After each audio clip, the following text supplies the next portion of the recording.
sisiw na sisiw ko yung kanyang dalahin ng manok. Hanggang na pa siya.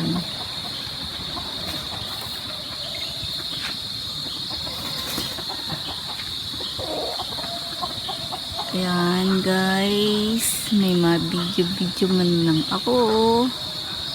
Ayan, ganyan ang itsura ng aming dapit hapon. Yung bahay namin kubong-kubo talaga yan guys.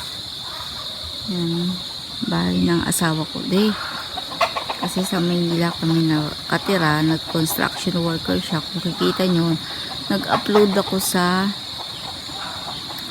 YouTube short.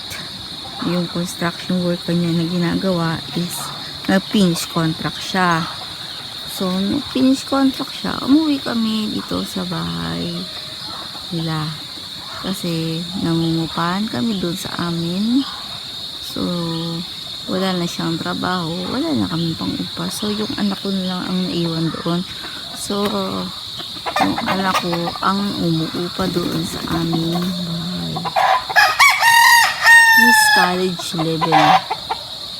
Lalaki.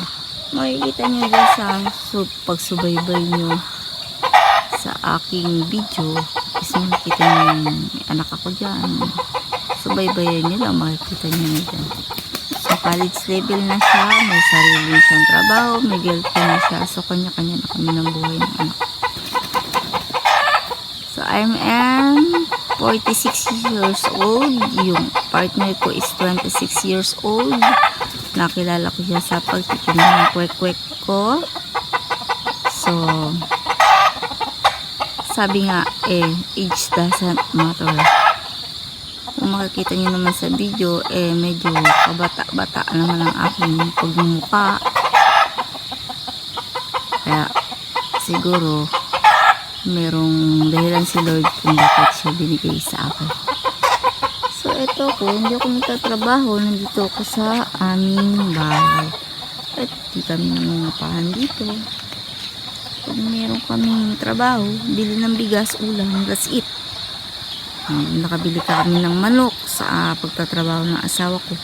Naghanap ako ng bibe, kaso malayo yung aming pupuntang palengke. Sentro kung tawagin, Legazpi. Albay ang pupuntahan namin. So malayo maglakbay. Kaya hindi pa ako nakakabili ng bibi at saka pugo. Yan ang balak kong alagaan. So may manok kami. Ang manok namin Tagalog Tagalog.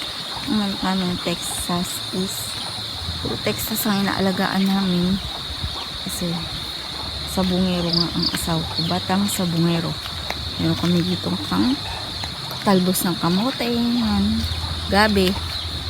Yan nabubuhay dyan. Gabi, kamoting kahoy. Yan. Kasi siya kadalasan nyug. Kadalasan nyug ang aming trabaho. So, yung mayroon pong buhay dito masarap. Meron ka lang tuyo. Masarap yun, di ba? Sinangag. Okay na. Sumama ako sa kanya. Pag mahal naman siya, kaya okay lang.